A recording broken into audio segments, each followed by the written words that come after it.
Welcome to our latest episode of CX Voices in collaboration with CXM.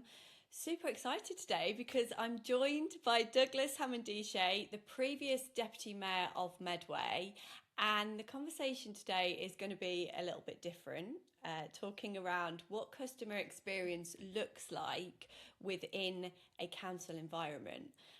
But let's just start. Douglas, tell us a little bit, what is it like to be a Deputy Mayor? Wow, you went straight for it, didn't you? No, first of all, thank you for inviting me to talk about my experiences as deputy mayor and introducing technology in those environments. But what it's like being a deputy mayor, it's one of those few places, right, that you bridge the gap between the public perception of what a deputy mayor is. You know, you can wear the regalia, the big gown, the Mr. T gold chain, and do all of that kind of stuff. You know, open hospitals and stuff, meet and greet people. Then that's the perception. Then you got the reality of what it exists for and what you're trying to achieve within the role. It's a ceremonial position, so it's one where you're the first or second citizen of Medway. So that in itself has historic context to it. So people look up to you for hope, inspiration, sustenance in terms of amplifying their voice. So we do a lot of work reaching out to charities, businesses, and also chairing senior level strategic meetings. So there's a lot of stuff that goes on publicly, public facing, and a lot of stuff happens internally within the council as a deputy mayor. So my job was not only to make sure the mayor stays alive and well, and but also we made a concerted effort that Medway has a population of 280,000 residents. We wanted to get out to see as many of them as possible from all different backgrounds and different sizes of organizations, from the solo entrepreneur to voluntary agencies, scouts, girl guides, all of that kind of stuff. So that meant we had to divvy up the work. So in a nutshell, you got this public perception that meets the reality. So another big myth is you are void of the normal stuff that people complain about. Essentially, the biggest things in councils: waste collection, dog fouling, antisocial behavior. You still get all of those issues presented to you, but you just have the regalia. I love that, and I love it sounds like such a big role because you're there being the one delivering the inspiration, but then equally you've got to be in the detail of the issues at the same time, and that has to come across in everything that you're then presenting to the outside world.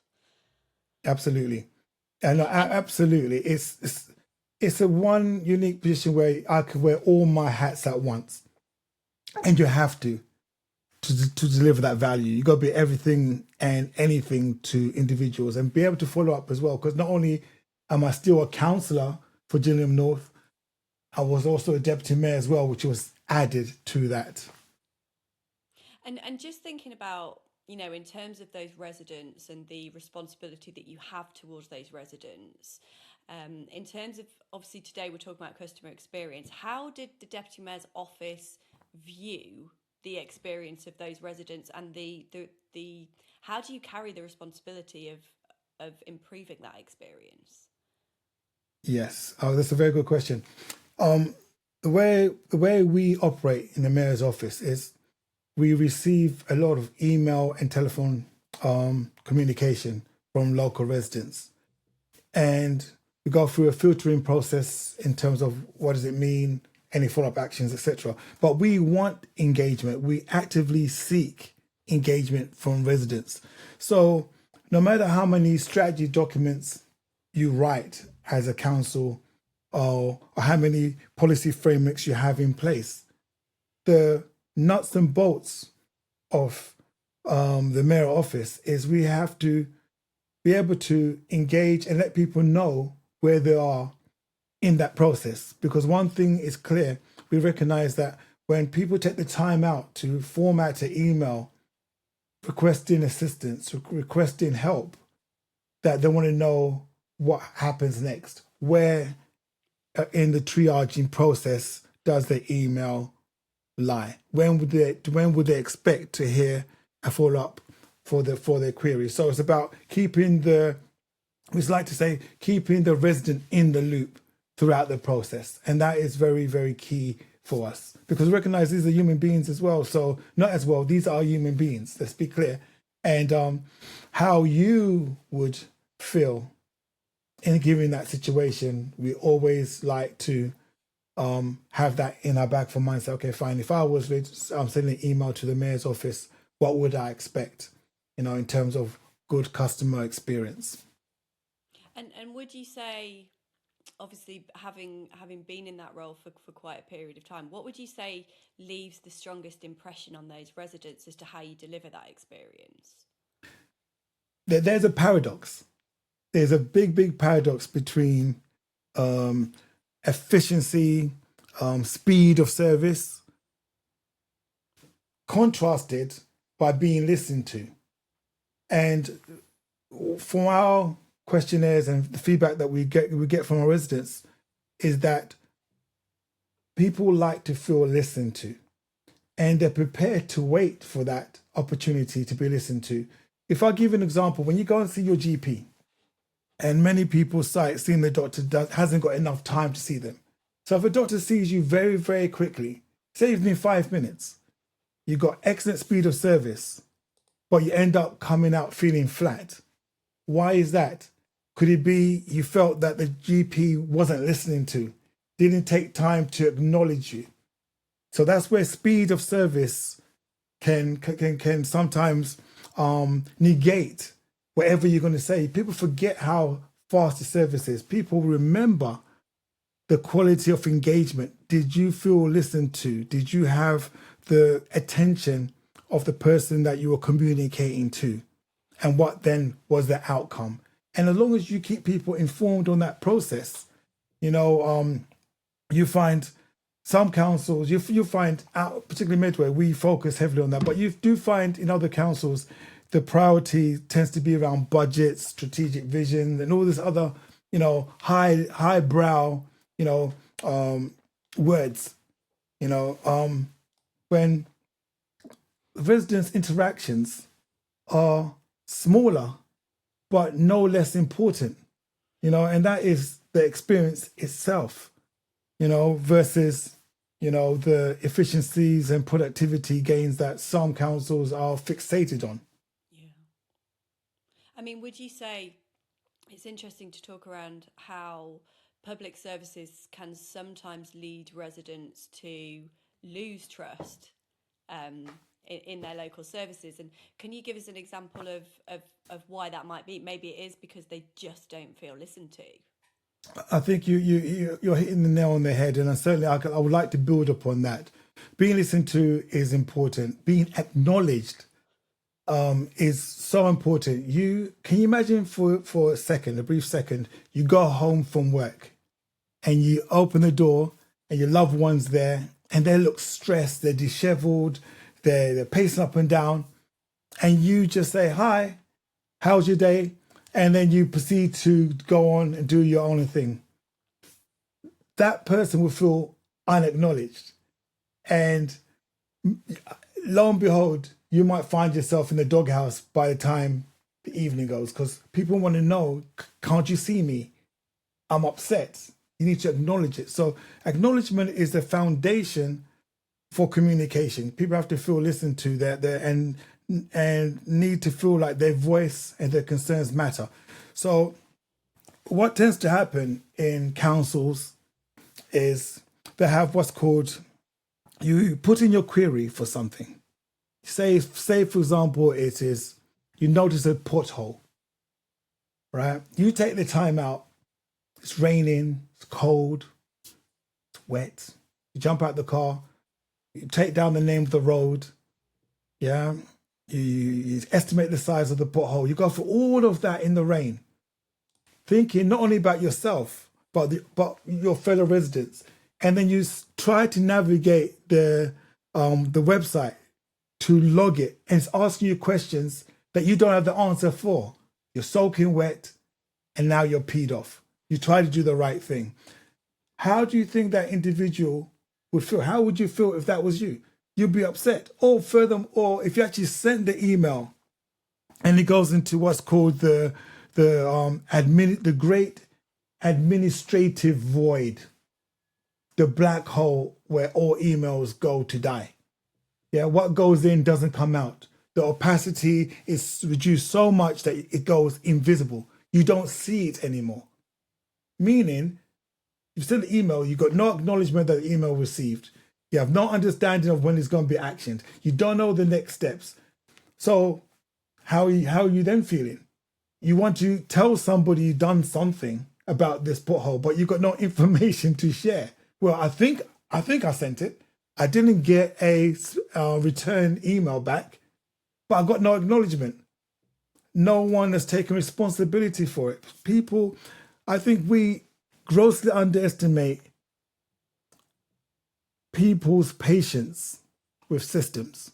If we are open and transparent about those systems and keep people informed, people would wait.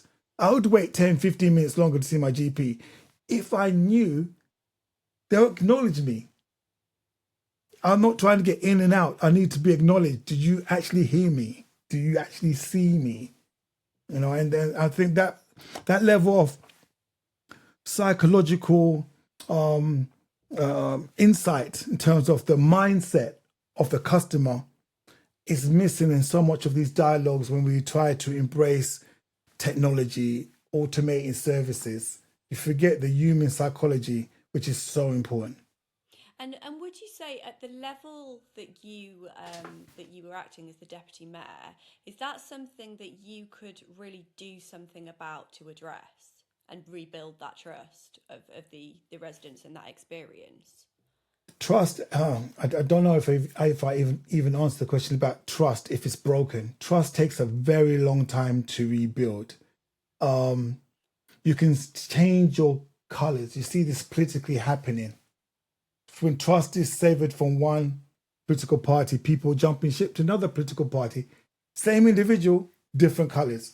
Why are they doing that? Because the trust has been gone. The brand trust has gone.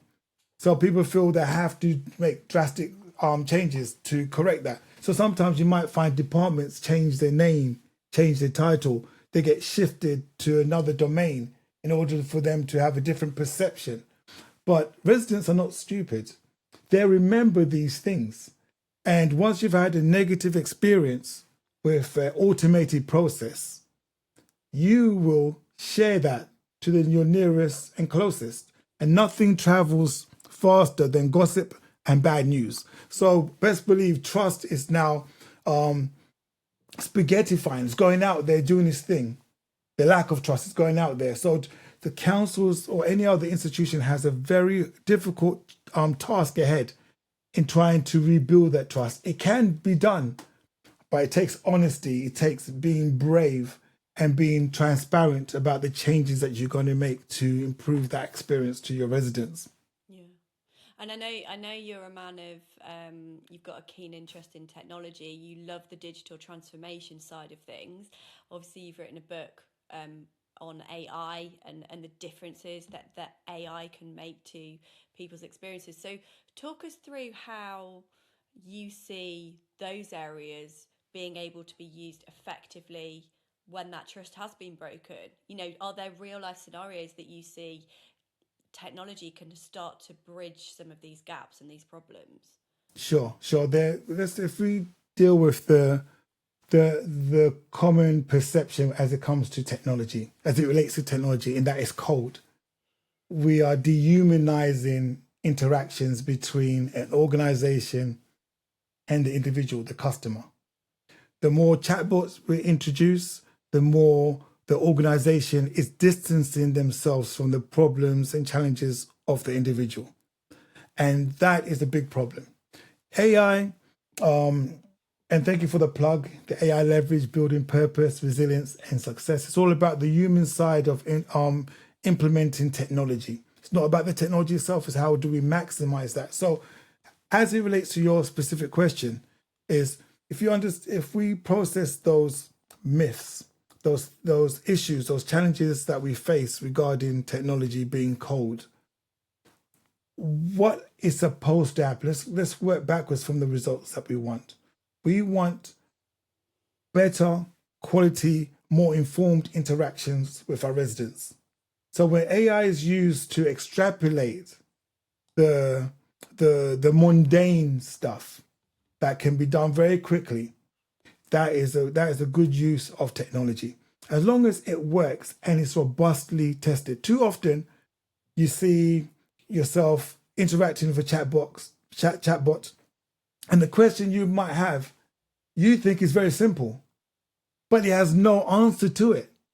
And again, that frustration, that lack of awareness, that lack of testing in real time, that testing for longer periods of real with real people, shows that organizations just using this as a cost-cutting exercise. They haven't really thought it through. Almost stops that listening even further, doesn't it? Yeah. When the AI isn't answering your question and you feel like you haven't been listened to because of the way that you're trying to communicate through other channels, it just then makes the whole thing worse.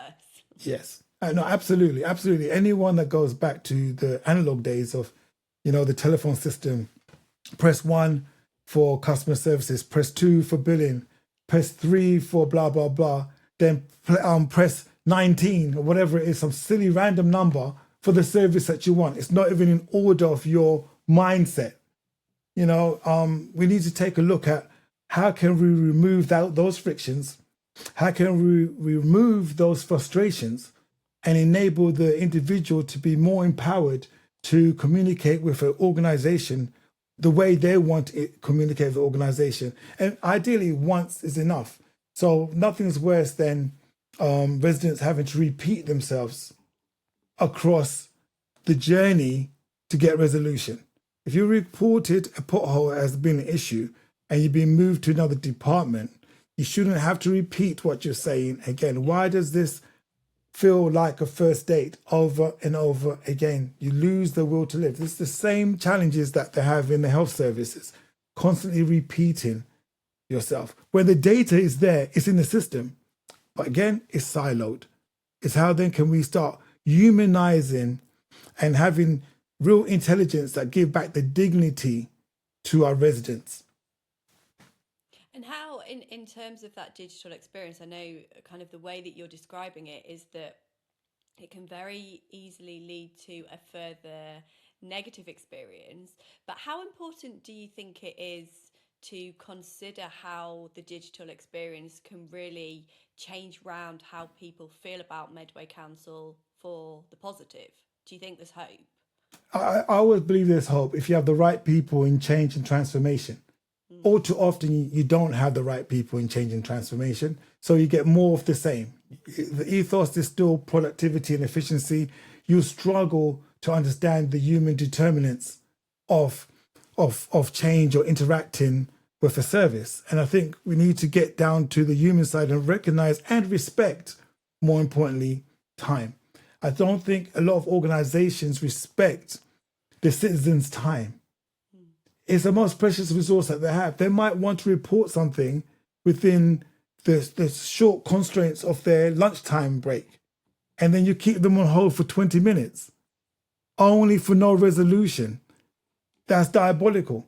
Time is the most valuable asset that we all have. So how can we make best use of that time?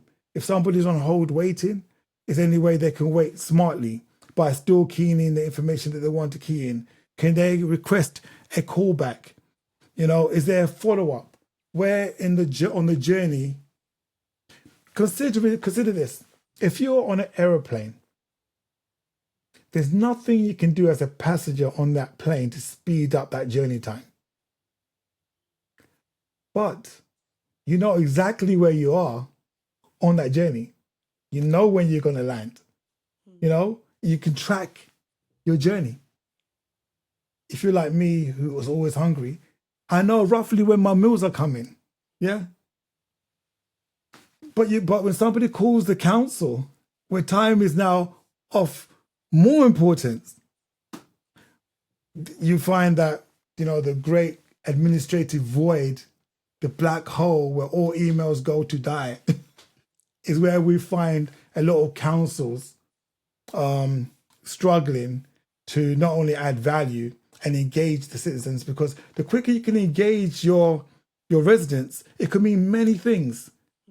I started off talking about policies, frameworks, and all that high level stuff that as councils we have to always consider. But your residents show you the actual view. We have a global view at council level, but the roadside view is completely different. And the roadside view might mean residents are continually complaining about, say, for example, potholes. So being able to address those potholes in a timely way could mean the difference between you or your party who's in administration being voted in or kicked out next time there's elections. It's these issues. When are the bins due to be collected? Dog fouling, fly tipping. If you are closer to the posts, you can provide the remedy to these issues in a quicker time. And that way you build that trust with your residents, and they'll be seeing things done. Yeah.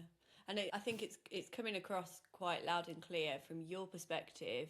It's all about, you have to put the focus all on the resident. It can't be on the council themselves. So I suppose when you're looking at the digital experience and you're starting to analyse how can efficiencies be made, how can we reduce the time taken to deliver, actually the question should be, how are the efficiencies being made and the time reduced to our residents? It's not about us, it's about them. Yes, absolutely. We're giving them back their time. We're saying sorry, in effect. Yeah. We're sorry as a council that you had to report a deficiency on the road surface on the way to taking your child to school. We are sorry. So we demonstrate how sorry we are by acknowledging you and giving you best value for your time. That's what we do. A lot of councils don't do that. And at Medway, we are better than most councils in that regard. But again, for technology, this is an ongoing process in terms of, there used to be a time where we would argue we don't have the technological infrastructure to do some of the stuff that we want to do. Technology has never been cheaper to deploy. So that's no longer the case. We are limited by the breadth and depth of our ambition to improve the customer experience. And do you have a vision, in terms of if we were to look forward 3 years, considering the technology, the digital opportunity, what would you say resident experience could look like if the technology was there to deliver it? What would good look like in 3 years' time?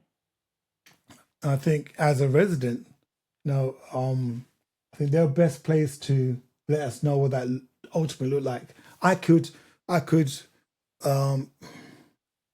imagine, for a resident's perspective, I'm using myself through that lens, I'm viewing myself through that lens, is a light touch council.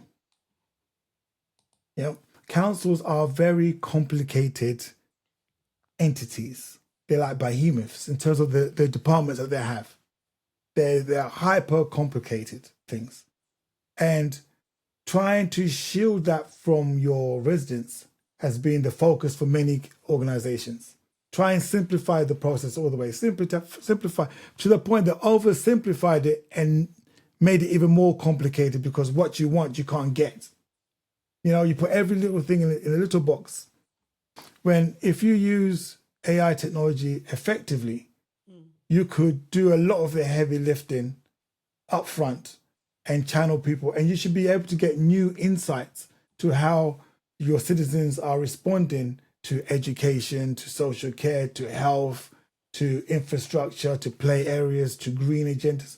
You should be able to use the fingertips of each resident to give you a better image, a better picture, an actual image of what's taking place today, opposed to the assumptions that everything is particularly good in one regard, where it could be catastrophically failing. And that's what I mean by having a light touch but heavy data-driven insights, but it has to be light touch. So that is where the balance needs to be struck, but we need to be able to make informed decisions from the data. And then how do we do that? That's where the technology comes into effect in terms of how we deploy it in what vein, in what regard. And how do you simplify that experience? It might be a complicated process in the background, but the experience needs to be a simpler, easier way of communicating. Yes, because if we go down the rabbit hole of productivity and efficiency only, if you take that to its logical conclusion, you can never get deeper insights from an individual because you're focused on speed. Yeah. So if you change your focus on quality of engagement, you're going to have conversations you never had before. That's going to lead to different solutions being proposed or greater understanding of a situation that in the end gives you the speed, because nothing's worse than a council investing in an intervention, i.e. solely focused on the productivity side of things, that they miss the bigger picture. The analogy I like to always point councils to in any organization, if you're faced with two decisions in terms of the deployment of technology, and one of them is the short fix, short long road, and the other one is the long short road. Always choose the long short road, because it's far better doing your heavy lifting up front. Really test out your chatbots, sweat them to make them work, test out all the scenarios. Don't be quick to launch things. Do the heavy lifting way up front, because that will give you the shortest outcome in the end anyway, because you won't have to go back and try re-engineer things, try to rebuild the trust that you've severed. You see, that's the problem. People are chasing very quickly short-term wins. Like, deploy this straight away, buy it off the shelf, it can do X, Y, and Z. And then in the wild or in the real case scenarios, it falls flat on its face. Rebuilding that trust takes a very long time. And some councils are still struggling to build that trust to this day. Yeah. And I think it's very clear that from this conversation that it has to all be about trust. And if you can take residents on a digital journey to improve that level of trust, if you can simplify things for them, if you can use the technology to really help you listen and respond quickly, then it's a win. But as you're saying, the complexities behind what's happening can sometimes actually just make it worse. Yeah, and also short-term goals. This is a long-term piece of work, and I think councils need to respect that. Residents, again, they're prepared to wait a little bit longer if they know the outcome's going to be far better and richer and immersive and engaging for them. It's when there's no added benefits to waiting that they feel, miffed and angry at their council, because we pay council tax for a reason. So we expect a better service. I think there's an interesting statistic that I think a lot of us have heard, that is that 80% of projects fail in terms of AI rollouts. And I think, exactly for the reason that you're explaining there, that people perhaps aren't patient, maybe to actually see that it needs the time and the research before you actually go live, because the failure only comes from people looking at something that's been delivered and they don't get the outcomes that they were initially expecting, but they haven't spent the time working on it prior to it going live. Yeah, absolutely. I'll give you another example.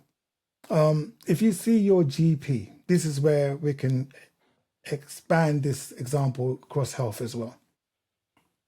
If you see your GP, you queued up, you had your appointment at 10, but you were seeing at, say, 5 to 11 because of the backlog.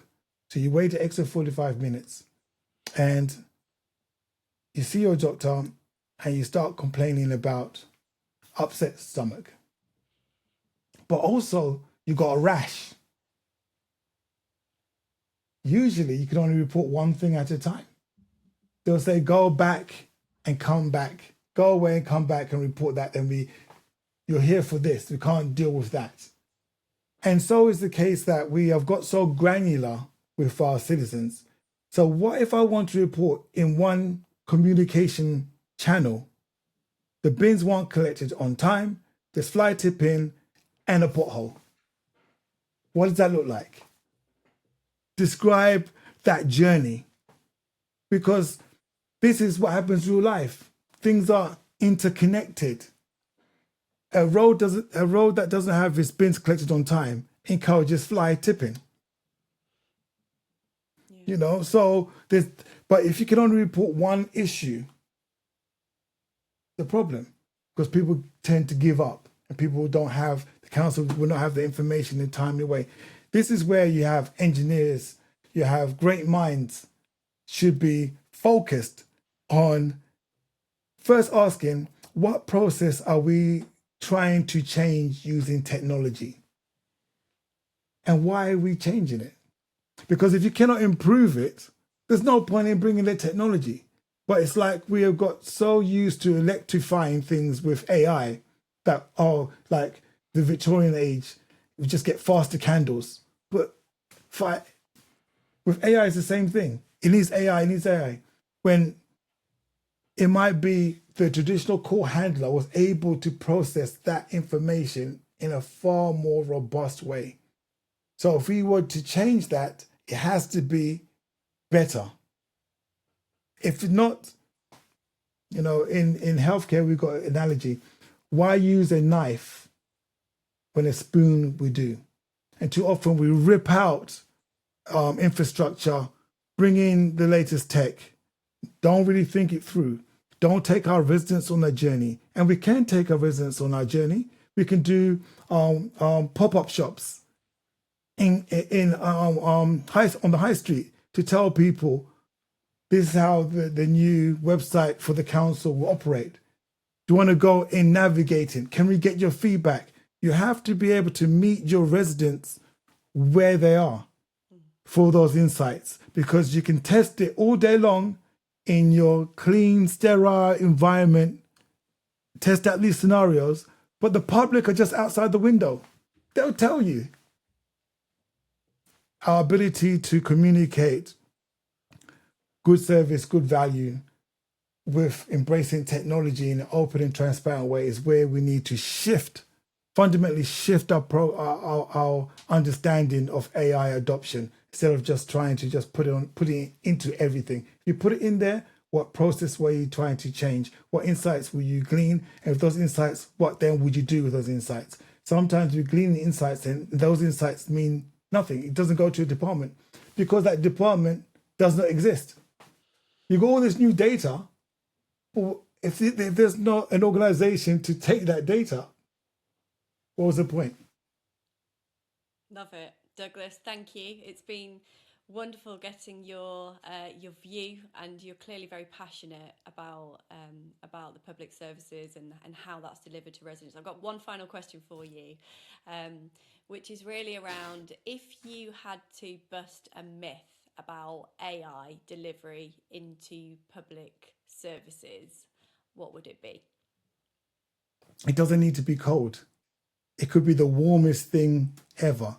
It could give you the warm fuzzies. It could reassure your residents. It can counsel your residents if you adopt it correctly. Too often we're adopting AI in a cold way just to speed up a process, but not to improve on a process. I think if we change that and respect the residents' time, you can do a lot more of technology in a way that it can lower their stress levels. You can ask them multiple questions that can inform you and also give you praise as well for certain things. There's only so much classical music you can listen to while you're on hold. Only so much. And a chatbot that leads to a dead end should be banished into the elephant graveyard of tech. Fantastic. I love the analogies, Douglas. You're wonderful. Thank you so much for joining us That's okay. today. And yeah, we were excited about watching your journey. And yeah, we'll make sure that we delve into your book in more detail in the future. Fantastic. No, thank you very much for having me. I look forward to round two, as we say. You take care. You too. Bye bye. Bye bye.